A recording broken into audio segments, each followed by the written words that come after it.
বিচারপতি যেমনটা অব্র বলছিল যে কণ্ঠস্বর তো দিতেই হবে, বিচারপতি বলছেন কখন কণ্ঠস্বরের নমুনা দেবেন, সবকিছুর একটা সীমা থাকা উচিত।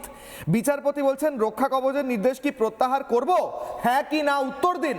বিচারপতিকে এইভাবে বলতে হচ্ছে ভাইপো কণ্ঠস্বরের পরীক্ষা দিতে যেতে চাইছেই না, এটা ডিমের ভয় নাকি অন্য কোনো ভয়? মণিশঙ্কর। না দেখুন, ব্যাপারটা হচ্ছে যে আইন তো আইনের মতো করেই চলবে, সেখানে অভিষেক হোক, আমি হোক, প্রধানমন্ত্রী হোক, মুখ্যমন্ত্রী হোক, কেউই তার বাইরে নয়। এখন অভ্রর মতো আমি অত ভালো করে হয়তো বলতে পারি না, ও যেভাবে ডিম থেরাপি না কী সব বললো, কিন্তু আমার মনে হয় কোর্টের অর্ডারের আর দরকার নেই ডিম ছোড়ার, মানে এমনিতেই কেউ ডিম ছুড়বে না, কারণ দিলীপ ঘোষ বলে দিয়েছে এবার থেকে ইট ছোড়া হবে। এখন ইট ছোড়া হবে না ডিম ছোড়া হবে সেই প্রশ্নে আমি যাচ্ছি না। দেখুন, আমরা ছোটোবেলার থেকে যারা মমতা ব্যানার্জির সঙ্গে ছিলাম, আপামর জনসাধারণের মতো আমিও একটা কথাই বলছি যে অভিষেক ব্যানার্জির কিছু কিছু ভুল কথা, ভুল নীতি, যার জন্যই আজকে এই দলটার এরকম, সেটা মানে এক বাক্যে সবাই যেমন স্বীকার করে আমিও স্বীকার করি। কিন্তু আমার কথা হচ্ছে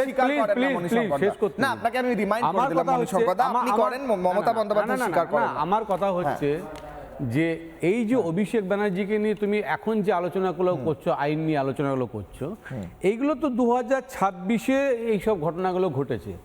আজ 10 বছর ধরে অভিষেক ব্যানার্জির ইডি, সিবিআই এইসবগুলো আমরা দেখছি, এবং এটা তো একটা কি ডিজে বাজাবো বলেছে, আর একটা কি সই জাল নিয়ে এই দুটো মামলায় ইনসিডেন্ট হয়েছে ভোটের সময়। এর আগে যে অ্যালিগেশনগুলো আমরা দেখছিলাম সেগুলো অনেক বড় বড়, মানে কয়েক হাজার কোটি টাকার স্ক্যাম, সেরকমগুলো শুনছিলাম। এবং এই কণ্ঠস্বরের যখন কথা বললে তখন মনে পড়ে গেল যে হাইকোর্ট থেকে যখন কাকুর কণ্ঠস্বর দেওয়া হলো, বললো কাকুর কণ্ঠস্বরটা মিলে গেলেই অভিষেকের জেল হয়ে যাবে। এখন আমরা অভিষেকের যে মামলাগুলো নিয়ে কনসেন্ট্রেট করছি, সেগুলো দুটো মামলা, এগুলো মনে হয় খুব একটা সিরিয়াস নয়, যেটা মানে উনি কি বক্তৃতা বলেছেন এবং যেটা হচ্ছে সই জাল মামলা। তাহলে এই যে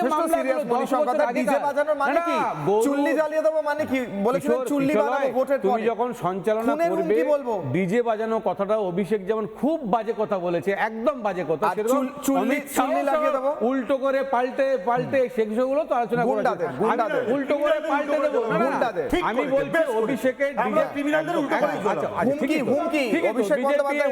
বিজেপি পার্টি করো, যেটাই করবে সেটাই ঠিক, সেটা তো বলবেই। আমার আপত্তি নেই সেটা। আমি অভিষেক ব্যানার্জির কথাটা নিয়ে একবারও ওনার সঙ্গে সহমত হচ্ছি না। আমি বলছি না, উনি যেগুলো বলেছেন জঘন্য বলেছেন, পানিশমেন্ট হওয়া দরকার, কিন্তু আমার কথা হচ্ছে যেগুলো ভোটের সময় হয়েছে তার 10 বছর আগের থেকে অনেক সিরিয়াস অ্যালিগেশন ওর নামে আছে বলে এতদিন ইডিসিবিআই করেছে, একটা জায়গাতেও কিছু হলো না। তার মানে এই দুটো মনে করে যে অভিষেক ব্যানার্জি একজন মার্কামারা ক্রিমিনাল, এটা মনিদা মনে করে যে উনি প্রাইমা ফেসি উনি অনেক দোষ করেছে, এটা আমি বিশ্বাস করি। কিন্তু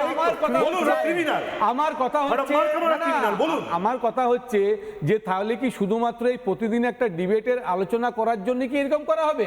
তাহলে 10 বছর আগের থেকে গরু, বালি, কয়লা এত আলোচনা, কি করছে সুজিত বসু?